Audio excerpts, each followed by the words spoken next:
आइए एक बार फिर आप सभी का स्वागत है मेरे YouTube चैनल जयपाल वशिष्ठ में। आज हम टॉपिक क्लियर करने जा रहे हैं समांतर श्रेणी। समांतर श्रेणी अर्थमेटिक प्रोविजन। अर्थमेटिक प्रोविजन में हम सॉल्व करेंगे अपने समांतर श्रेणी के कुछ most important question. Class 10th NCERT pattern होगा हमारा। इसमें हम बोर्ड एग्जाम से संबंधित वो क्वेश्चंस आपको बताएंगे जो आपके बोर्ड एग्जाम 2021 में आने के लिए संभावना होगी। आइए हम समझते हैं कि टॉपिक जो हमारा समांतर श्रेणी है वो समांतर श्रेणी होती क्या है। समांतर श्रेणी ही होती क्या है ये समझेंगे। समांतर श्रेणी एक इस प्रकार की श्रेणी होती है जिसमें उसका पहला पद जो होता है अपने पद में एक निश्चित संख्या जोड़ने पर प्राप्त होता है। यहाँ पे बताया गया है जिसमें कि एक समांतर श्रेणी की संख्याओं की एक ऐसी सूची होती है जिसमें प्रत्येक पद अपने पद में एक निश्चित संख्या जोड़ने पर प्राप्त होता है। कहने का मतलब यह है कि हमारा एक समांतर श्रेणी एक ऐसी सूची होती है जिसमें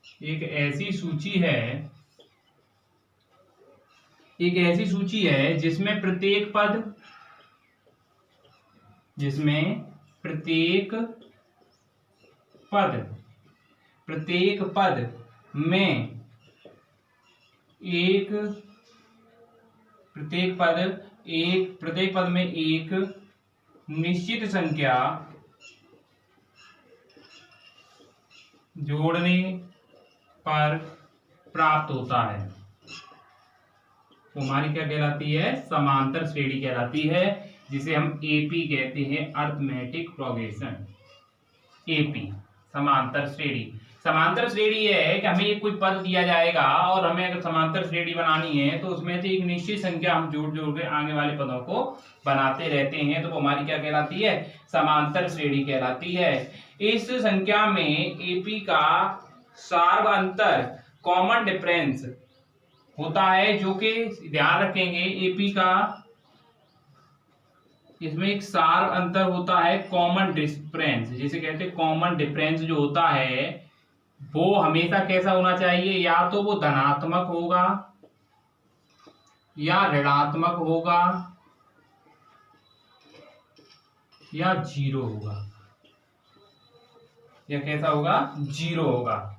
उसका जो कॉमन डिफरेंस आना चाहिए समांतर श्रेणी में वो कैसा होना चाहिए? धनात्मक या ऋणात्मक या जीरो होना चाहिए। तो वो हमारी क्या होगी? समांतर श्रेणी होगी। जैसे कि हम एग्जांपल में लेते हैं, जैसे हमने लिखा किसी विद्यालय में छात्रों की ऊंचाई जैसे 147 centimetre, 148 centimetre, 149 centimetre, 150 centimetre dot dot dot dot आने वाली सभी संख्याएं आगे आने वाली। जैसे मैंने लिखा एक समांतर श्रेणी बना दी आपके लिए और लास्ट में एक डेबिट पद लिख दिया आपके लिए, अंतिम पद 157। ठीक है, तो मैंने इसमें देखा कि 147 के बाद हमारा कितना आ रहा है? 148। तो +1 ऐड हो रहा है, ऐसे यहाँ पे +1 ऐड हो रहा है, यहाँ पे भी +1 ऐड हो रहा है, यहाँ पर भी +1 ऐड होगा, ऐसे लास्ट तक कहां तक जाएगा? अंतिम पद तक, 157 सेंटीमीटर तक। तो इसमें क्या है? एक धनात्मक कॉमन डिफरेंस है कि जुड़ती ही जा रही है संख्या, बार बार क्या होती जा रही है? जुड़ती ही जा रही है। तो इसमें कैसा कॉमन डिफरेंस है? धनात्मक कॉमन डिफरेंस है। तो ये हमारा क्या कहलाएगा? सार्वअंतर कहलाएगा। क्या कहलाएगा? सार्वअंतर। इसे किससे व्यक्त करते हैं? सार्वअंतर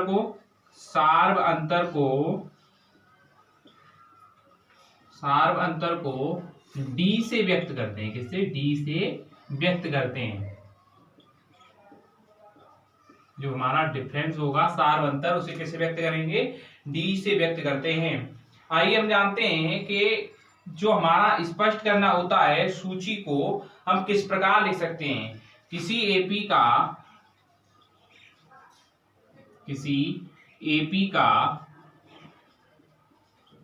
किसी समांतर श्रेणी का व्यापक रूप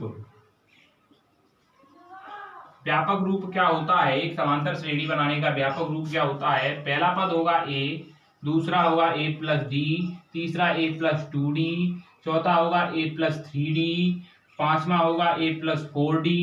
ऐसे ही क्या होगी आपकी एक व्यापक रूप बन जाएगा एक समांतर श्रेणी का। ये क्या कहलाएगा? व्यापक रूप कहलाएगा। तो ये क्या है हमारा? ये है हमारा यहाँ पे प्रथम पद। पहला जो टर्म है वो हमारा क्या है? प्रथम पद ए है हमारा। क्या है यहाँ पे? प्रथम पद ए है। याद कैसे रखेंगे कि दूसरे वाले में 1 डी जुड़ेगी, तीसरे में 2 डी जुड़ेंगी, चौथे में 3 डी जुड़ेंगी। मतलब कहने का ये है कि जौन सा हम पद लिखेंगे, जो वाला हम पद लिखेंगे उसमें उससे एक कम डी लिखनी है। अगर मैं कहूँ पांचवा पद लिखिए किसी समांतर श्रेणी का, तो पांचवा पद क्या होगा? a+4d होगा। क्या होगा? a+4d। उसमें आपको याद रखने का ये तरीका है कि जब 5 बोलेगा तो आपको ए में पहले पद में 4d जोड़ देनी, उससे एक कम जोड़ के चलते हैं। सातवां पद लिखवाया तो a+6d लिख देंगे। क्या लिख देंगे? a+6d लिख देंगे। अब जैसे हम बात करते हैं किसी, अगर हम समांतर श्रेणी में पदों की संख्या गिन सकते हैं। जैसे हमने कहा कोई एक समांतर श्रेणी मैंने लिखी 2, फिर 4, फिर 6, फिर 8, फिर 10, फिर 11, 12, 14 और 16। ये मैं लिख दी, एक समांतर श्रेणी दी गई है। समांतर श्रेणी में कितने पद हैं? 1 2 3 4 5 6 7 8। और इसमें क्या है? +2 +2 +2 +2 +2 +2 +2 ऐड होता जा रहा है। तो ये क्या है? एक धनात्मक समांतर श्रेणी है। और इसमें पद कितने हैं? 1 2 3 4 5 6 7 8। अगर हम पद गिन सकते हैं तो इसे क्या कहेंगे? परिमित एपी। क्या कहेंगे? परिमित एपी। जहां हम गिन सकेंगे वो परिमित एपी होगी, और जहां हम नहीं गिन सकते वो क्या होगी? हमारी अपरिमित एपी। जहां पर हम पदों की संख्या नहीं गिन सकते वो हमारी होगी अपरिमित एपी, और जहां हम गिन सकते हैं वो होगी हमारी परिमित एपी। ये हमें ध्यान रखना है। ठीक है, इससे आगे हम चलते हैं आपके लिए कि जैसे मैंने एक एग्जांपल लिया आपके लिए कि कोई एक एपी दी गई है, और एपी में दिया है कि जैसे 3/2, 1/2, -1/2, -3/2, डॉट डॉट डॉट के लिए प्रथम पद तथा सार्व अंतर लिखिए। प्रथम पद तथा सार्व अंतर लिखिए। तो प्रथम पद को तो आपको पता है, जो पहले नंबर पे लिखा है वो हमारा क्या है? फर्स्ट टर्म में। तो ए हमारा क्या हो जाएगा? 3/2 पहला पद। अब सार्व अंतर कैसे निकालते हैं? तो आप हमेशा याद रखें कि जो सार्व अंतर होता है वो दूसरा पद माइनस पहला पद होता है। क्या याद रखेंगे कि सेकंड टर्म में से पहला टर्म आप अगर माइनस करोगे तो आपका क्या निकल के आएगा? सार्व अंतर निकल के आएगा, कॉमन डिफरेंस। तो दूसरा पद क्या है हमारा? 1/2 - 3/2। 1/2 - 3/2 जब हम माइनस करेंगे तो हमने भिन्न जो पढ़ी हुई है, हमारी जो फ्रैक्शन हमारे पढ़ रखी हैं, उनमें क्या होता है? जब हर समान होता है तो एलसीएम क्या आएगा? वही आता है। अगर माइनस वाला है तो माइनस कर देते हैं पहले पद में दूसरे पद को, और प्लस वाला है तो ऐड कर देते हैं। तो 1 में से उल्टा 3 घटाएंगे तो क्या आएगा? -2/2। इससे कैंसिल करेंगे तो क्या आएगा? -1। हमारा क्या आ जाएगा? सार्व अंतर हमारा निकल आएगा एपी का। अब जैसे मैं बात करता हूं अगले क्वेश्चन के बारे में आपके लिए। जैसे मैंने कहा है कि संख्याओं में निम्नलिखित सूचियों में से कौन कौन से एपी हैं। यदि कोई एपी है तो अगले 2 पद लिखिए। क्वेश्चन ने पूछा कि अगर कोई एपी है तो अगले 2 पद लिखो। अगर एपी है तो अगले 2 पद लिख के दिखाने हैं आपको, अगर कोई समांतर श्रेणी है तो। जैसे कि मैंने क्वेश्चन लिया पहला 4, 10, 16, 22 dot dot dot. Second number का क्वेश्चन लिया मैंने 1, -1, -3, -5 डॉट डॉट डॉट। अगला क्वेश्चन लिया मैंने थर्ड नंबर का आपके लिए -2, 2, -2 डॉट डॉट डॉट। अगला फोर्थ वाला मैंने क्वेश्चन दिया आपके लिए 1, 1, 2, 2, 2, 3, 3, 3 डॉट डॉट डॉट।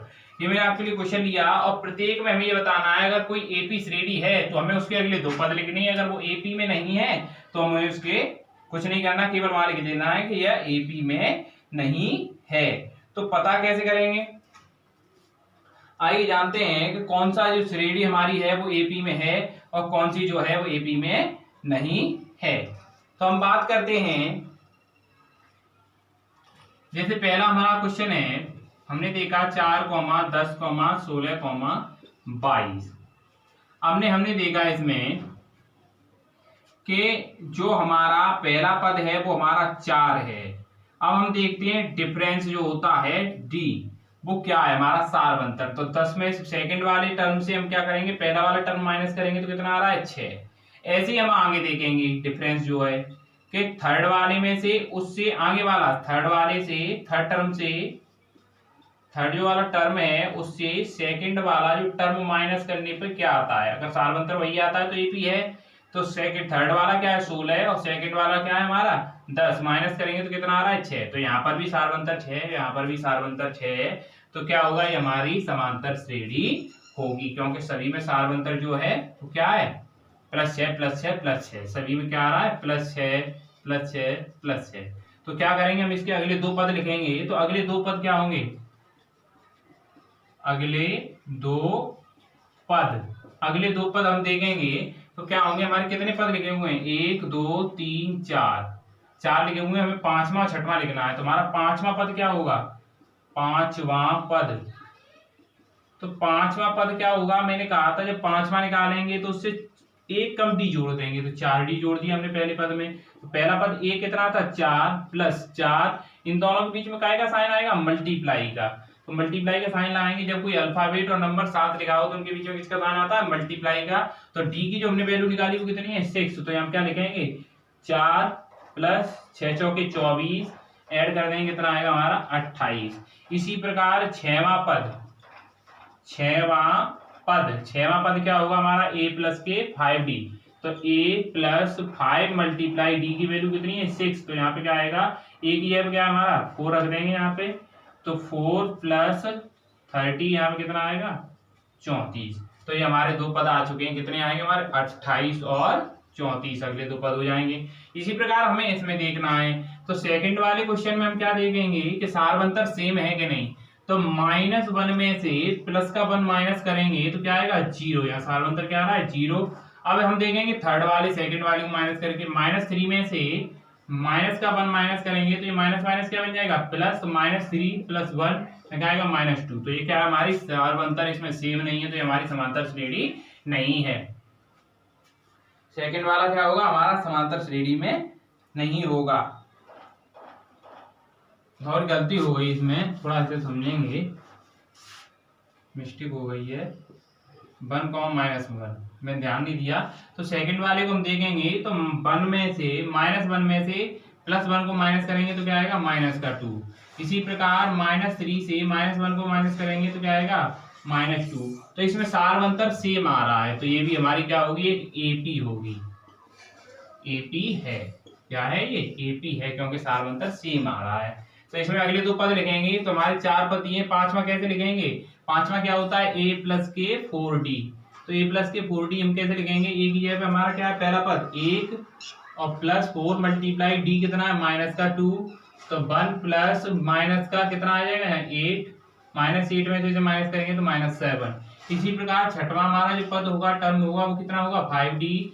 तो यहाँ पे a की जगह 1 और 5 मल्टीप्लाई d की जगह कितना आएगा -2। तो 1 + -2 का मल्टीप्लाई करेंगे तो -10, इसमें से माइनस करेंगे -9, क्या आ जाएगा -9 आपका आ जाएगा।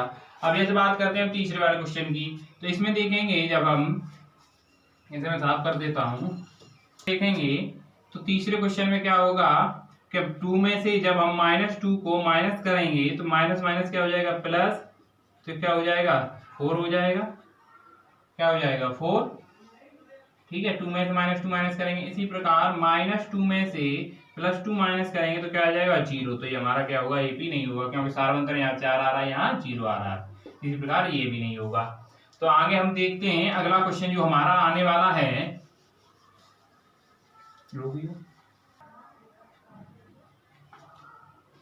तो हम ये सीख चुके हैं कि जब भी हमें एपी दिया जाए और उसके अगले पद लिखवाने हो तो हम किस प्रकार लिखेंगे। आइए समझते हैं, नोट करके आप अपनी एक्सरसाइज जो 10th की एक्सरसाइज है 5.1 उसे करें। मैं समझाता जा रहा हूं। एक्सरसाइज 5.1 में जैसे कि सेकंड वाला क्वेश्चन दिया गया है हमें कि दी हुई एपी, जो मैं आपको दिखा देता हूं कि दी हुई एपी में प्रथम 4 पद लिखिए जबकि प्रथम पद ए और सार्वंतर निम्नलिखित हैं। जैसे सेकंड का पहला प्रथम पद दिया गया है, ए इक्वल कितना दिया है 10 और डी इक्वल कितना दिया है 10। तो हमें इसका क्या करना है कि हमें सार्वंतर दिया गया है, किसका दिया है प्लस का, तो प्लस का मतलब ऐड होता जाएगा और माइनस का मतलब माइनस होता जाएगा। तो हमें 4 लिखने हैं, इसके कितने लिखने हैं बेटा 4 पद लिखने हैं यहाँ पे। अब 2 की हमें क्या लिखने हैं 4 पद लिखने हैं। तो 4 पद लिखो। तो 4 पद कैसे लिखेंगे हम, पहला पद तो हमारा 10 हो गया, पहला पद हमारा क्या हो गया एपी का 10 हो गया, पहला पद हमारा एपी का 10 हो गया, हमें 4 लिखनी है। तो ये प्लस का ही तो 10 है, तो क्या करना है हमें प्लस 10 करता जाना है। तो इसमें प्लस 10 करेंगे तो क्या आएगा 20, इसमें प्लस 10 करेंगे तो क्या आएगा 30, इसमें प्लस 10 करेंगे तो क्या आएगा बेटा 40। तो हमें कितना बढ़ाते जाना है 10 बढ़ाते जाना है। अब जैसे हम बात करें सेकंड वाले क्वेश्चन की, तो सेकंड वाले में क्या दिया है कि ए इक्वल दिया है माइनस का 2 और डी इक्वल दिया है 0। तो इसमें हम बात करते हैं, तो पहला क्या है माइनस का 2 और हमें डिफरेंस क्या रखना है 0 का डिफरेंस रखना है। तो यहाँ क्या करेंगे 2 में 0 ऐड करेंगे तो क्या आएगा -2, फिर क्या आएगा -2, फिर क्या आएगा -2, क्योंकि डिफरेंस क्या हमारा 0। जब माइनस देखते हैं डिफरेंस आता है कि नहीं 0, तो हम क्या किया सेकंड वाले से पहले वाले को माइनस किया, तो ये माइनस का पहले से और माइनस करेंगे तो क्या बन जाएगा प्लस, तो यहाँ पे क्या आएगा 0। इसी प्रकार थर्ड से हमने क्या किया सेकंड वाले को माइनस किया, तो यहाँ माइनस पहले से है तो यहाँ क्या हो जाएगा 0। तो हमारे 4 पद हो चुके हैं। ऐसे हम बात करते हैं थर्ड नंबर की, इसकी थर्ड पॉइंट की। तो थर्ड वाला जो पॉइंट है हमारा दिया है ए इक्वल कितना दिया है 4 और डी इक्वल क्या दिया है -3। अब इसके अगले 4 पद लिखने हैं, तो पहला कितना है 4, अब क्या करते जाना है -3 करते जाना है। तो इसमें से -3 करेंगे तो क्या बचेगा हमारा 1, अब 1 में से -3 करेंगे तो क्या बचेगा बेटा -2, क्योंकि 1 में से जब हम 3 माइनस करेंगे तो ये याद रखने वाली बात है कि जो बड़ा नंबर होता है और बड़े नंबर के जहाँ सामने जो साइन होता है उसे लगा दिया, और 3 में से 1 गया तो कितना बचेगा बेटा 2, तो -2 और -2 में से -3 को हम क्या करेंगे माइनस करेंगे तो क्या आएगा हमारा 5 आ जाएगा। -3 में से जब हम अपना -2 करेंगे तो क्या बन जाएगा ये +2 या क्या आ जाएगा बेटा -1। अब इसे हम चेक भी कर सकते हैं, कैसे आंसर चेक करेंगे कि हमने देखा कि सार्वंतर क्या है, पहले वाले में से इसे घटाया तो कितना आया -3, अब इस वाले -2 में से +1 को हटाया क्या आया -3, अब -1 से हमने क्या किया -2 को माइनस किया तो हमारा क्या आएगा यहाँ पे क्या होना चाहिए प्लस का हो, तो हमारा जो है हमने माइनस करेंगे यहाँ पे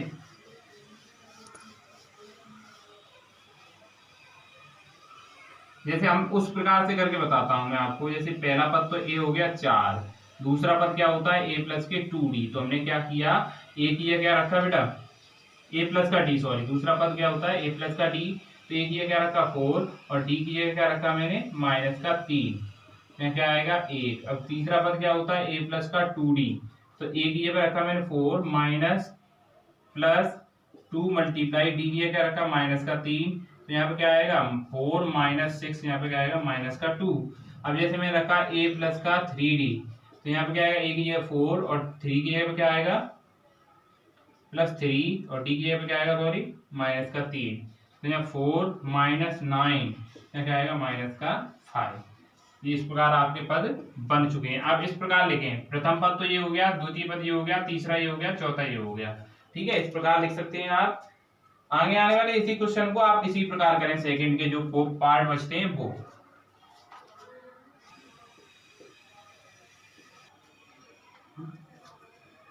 तो हम याद कैसे रखेंगे, जैसे सेकंड वाला क्वेश्चन हमें करना है 4 पद निकालने हैं, तो पहला पद क्या होगा हमारा a होगा फर्स्ट टर्म, दूसरा पद क्या होगा a प्लस के d, तीसरा क्या होगा a प्लस 2 मल्टीप्लाई d, इसी प्रकार a प्लस 3 मल्टीप्लाई d, पांचवा क्या होगा a प्लस 4 मल्टीप्लाई d। मैंने कहा है कि जब भी आप पद निकालें, जैसे मुझे मान लो 19वां पद निकालना है, 19वां पद निकालना है मुझे, 19वां पद। तो 19वां पद निकालने के लिए क्या करूंगा, मुझे याद है कि a में मुझे कितना जोड़ना है 19 निकालने के लिए, उससे एक कम d जोड़ दो, तो कितना होगा a प्लस का 18d।